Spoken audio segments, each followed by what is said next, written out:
How to have a Notion link on iPhone homepage. To get started, first of all go to your iPhone home screen.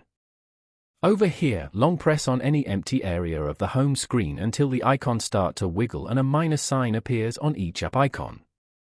Go to the top left corner and tap on Edit. Then, tap on Add Widget. Here, scroll down and select Notion. Swipe to view and choose the widget layout that you want and then tap on Add Widget. Now, tap and hold the widget to set it up. Here, tap on Choose Beside Page.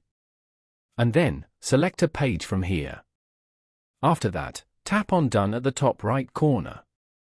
You have successfully added the Notion widget to the home screen. Now, tap on the widget to view the Notion link. Following these steps, you can easily have a Notion link on iPhone homepage. Thank you for watching. Please leave a like if this tutorial helped you, or leave a comment below if you have any questions related to the video.